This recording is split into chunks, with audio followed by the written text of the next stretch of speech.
मेरा नाम प्रशांत है और आप देखना शुरू कर चुके हैं आपका अपना channel the conflict lens TCL। क्या ये सीजफायर वाकई में है? क्योंकि ये सवाल इसलिए बहुत बड़ा हो गया है क्योंकि जिस दिन सीजफायर हुआ उसी दिन लेबनान पर सबसे बड़ा हमला किया इजराइल ने। उसी दिन सुबह रात में ये सीजफायर होता है और अगली सुबह जो है ईरान के एक आइलैंड पर बड़ा अटैक किया जाता है।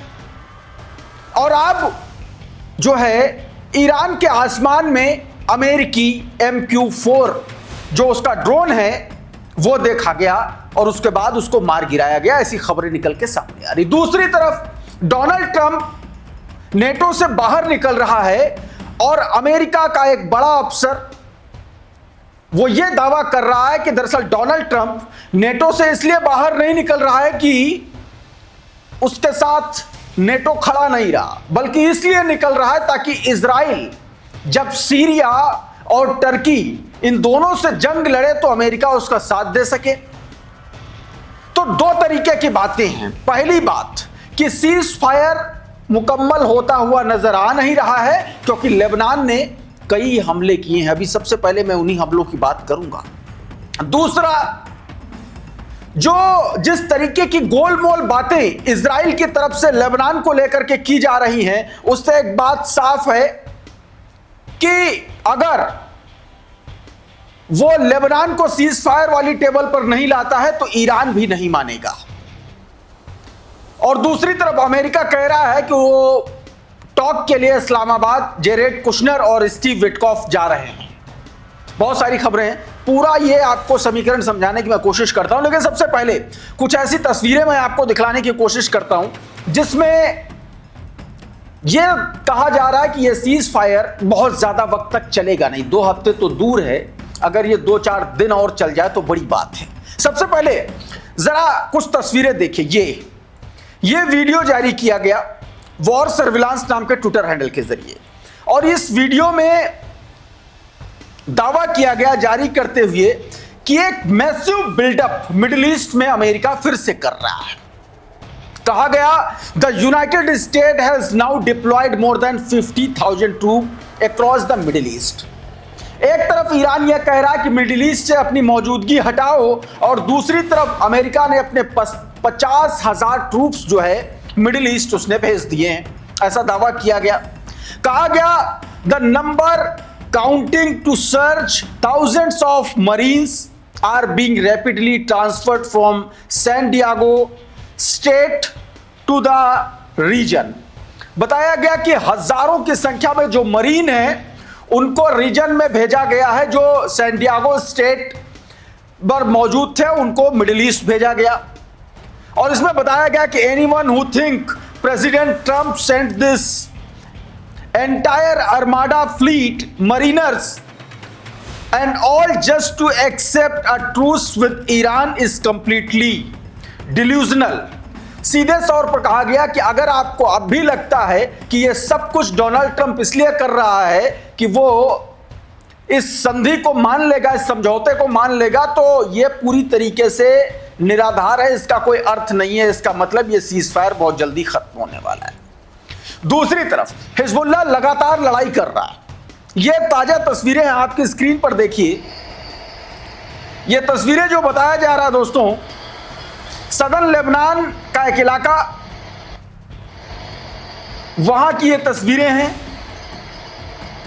ये बिंत जबील इलाका है, वहां का ये वीडियो बताया जा रहा है कि आमने सामने की लड़ाई भिड़ंत चल रही है और ये ग्राउंड इन्वेजन को लेकर के एक तरफ हिजबुल्लाह के लड़ाके रोक रहे हैं, दूसरी तरफ इजराइल के जो IDF के सैनिक हैं वो वहां पर जाते हुए जाने की कोशिश कर रहे हैं। इस पर देखिए अमरीश मिश्रा क्या लिख रहे हैं।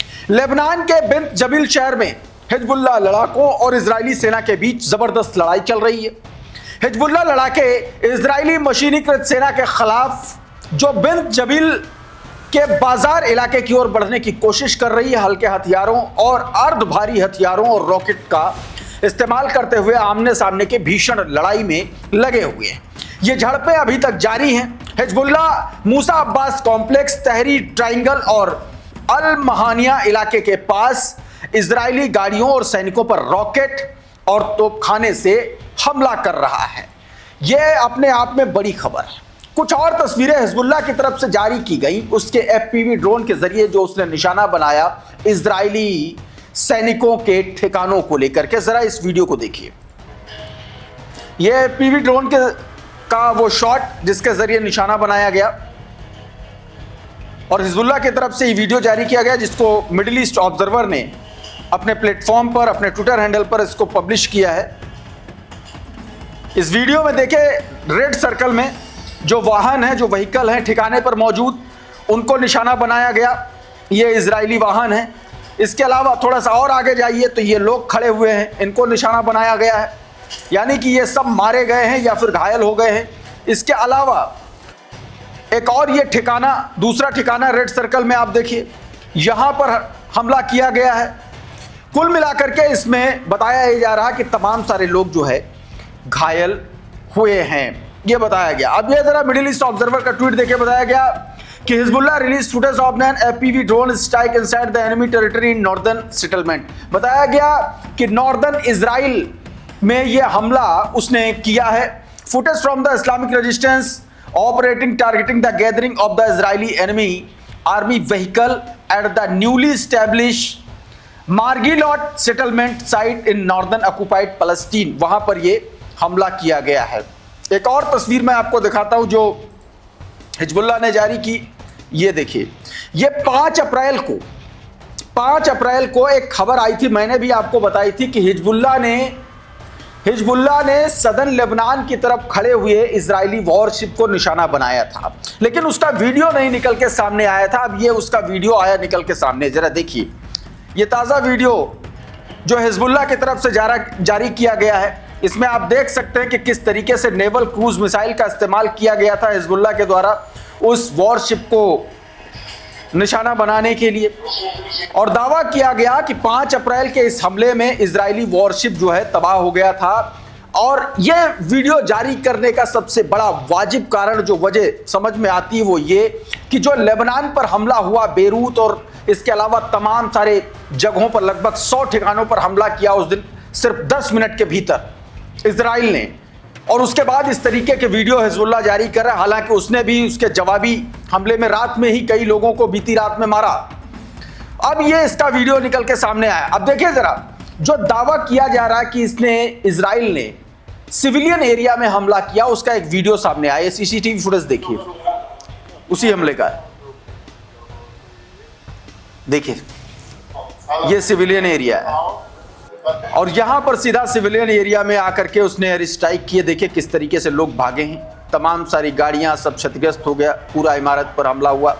उमाशंकर सिंह लिख रहे हैं, रिपोर्ट्स के मुताबिक इजराइल ने लेबनान सिविलियन एरिया पर बम गिराए, वो भी बिना किसी वार्निंग के। इजराइल ने अकेले पहले मिनट में 160 बम गिराए। इन हमलों में 250 से ज्यादा सिविलियन मारे गए, जिनमें दर्जनों बच्चे हैं। लोग अभी भी इस मलबे के नीचे दबे हुए हैं। मैं लगातार ये बात कह रहा हूं। एक और तस्वीर मैं आपको दिखाने की कोशिश कर रहा हूं। खबर स्टेट ऑफ हॉर्मुज से जुड़ी हुई है, क्योंकि यह बात ईरान को पता है कि अमेरिका और इजराइल दोनों ही अपनी तयशुदा रणनीति के तहत आगे बढ़ रहे हैं। सीज फायर भी उनकी जंग का एक बड़ा अहम हिस्सा और बड़ा अहम पड़ाव हो सकता है। यह बात ईरान को पता है और शायद इसीलिए ईरान ने कह दिया है कि स्टेट ऑफ हॉर्मुज से सिर्फ 15 जहाज ही पर डे निकल पाएंगे, पास हो पाएंगे, इससे ज्यादा की अनुमति नहीं दी जाएगी। यह जैक्सन इंकल का ट्वीट बताया गया कि Iran will not allow more than 15 ship to pass through the Strait of Hormuz per day during the cease fire.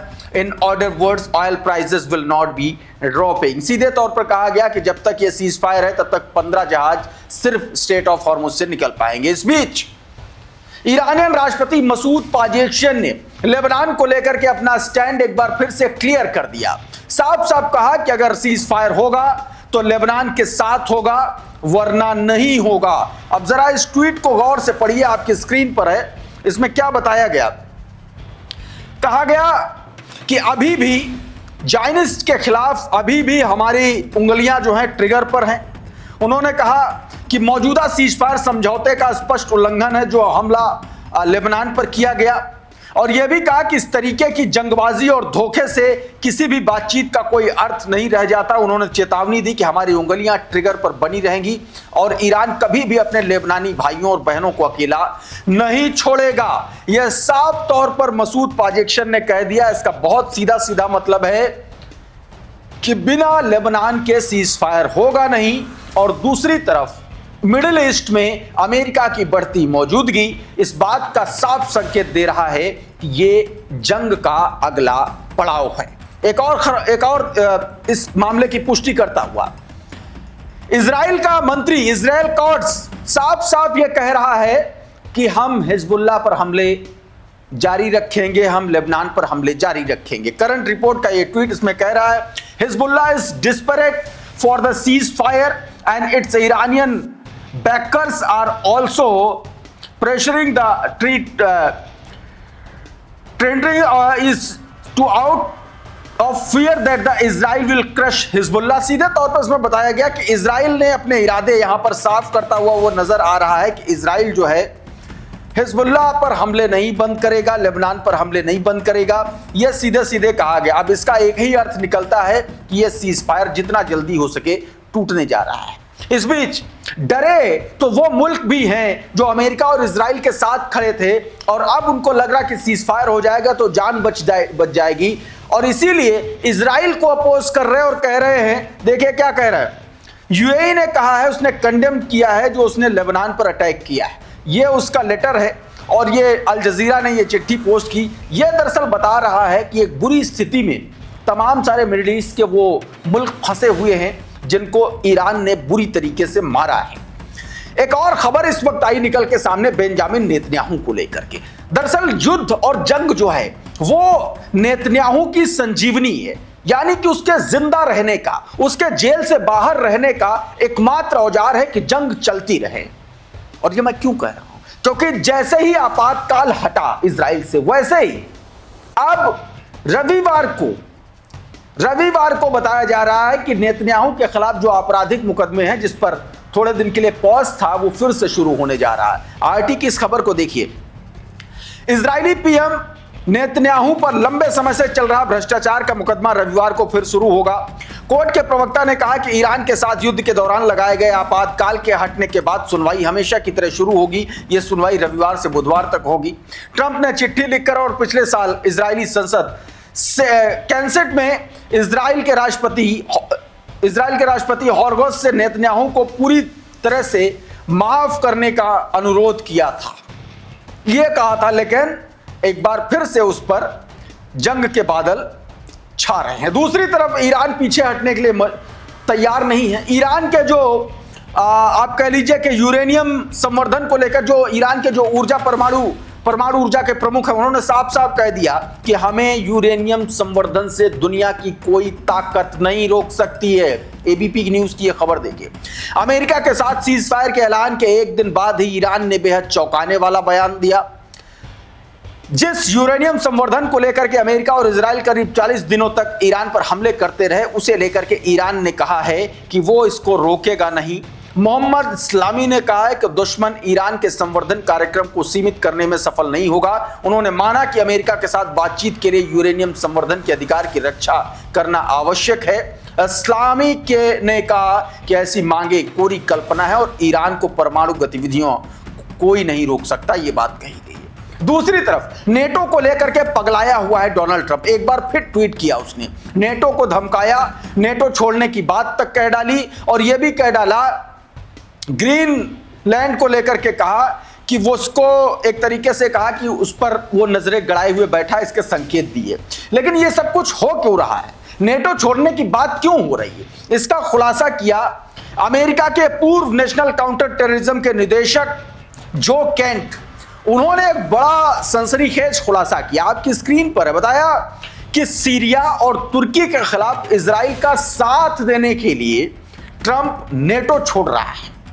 यानी कि जब नेटो से बाहर आ जाएगा अमेरिका तो उसके बाद इजराइल जब सीरिया के साथ या तुर्की के साथ जंग लड़ेगा तो वो इजराइल का साथ दे सके, इसलिए वो नेटो छोड़ रहा है। यह अपने आप में बड़ी खबर है। इस वीडियो में इतना ही।